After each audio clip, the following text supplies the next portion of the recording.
শুভ সকাল। সকাল সকাল একটা সুখবর দেই। ডক্টর মোহাম্মদ ইউনূস বলেছিল দায়িত্ব নেওয়ার পরে যে বিদেশিদের কাছে আমরা যাব না, ওদের আমাদের কাছে আসতে হবে। তার এই কথা সত্য হতে চলছে, কারণ আমেরিকা ভিসা বন্ডের তালিকায় বাংলাদেশের নামও লিস্টিং করেছে।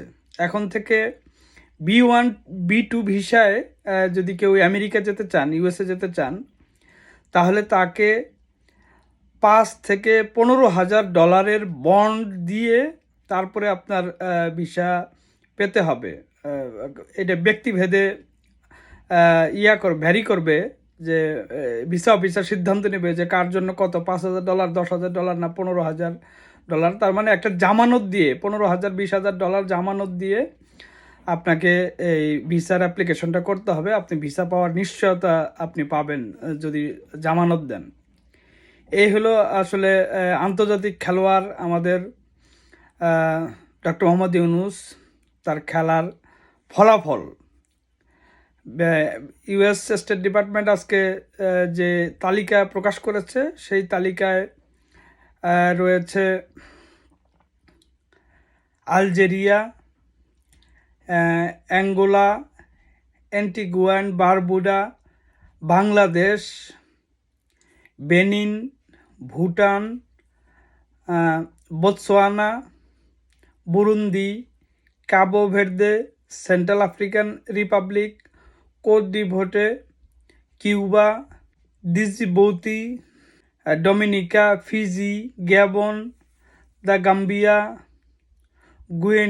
গুয়েনিয়া Bissau, Kyrgyzstan, Malawi, Mauritania, Namibia, Nepal, Nigeria, Sao Tome and Principe, Senegal, Tajikistan, Tanzania, Togo,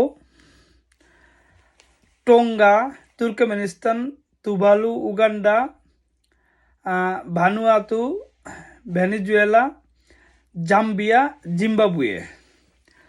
তো বাংলাদেশটা তো আসলে ওই উগান্ডা হচ্ছিল আর কি, তো উগান্ডার তালিকাতেই চলে গেছে। খুব ভালো, খুবই একবারে চমৎকার আন্তর্জাতিক খেলোয়াড়, চমৎকার খেলা খেলছেন। এবং চারদিকে এর আগে তো অন্যান্য নর্মাল যে দেশ, সেই দেশগুলো ভিসা বন্ধ করেছে।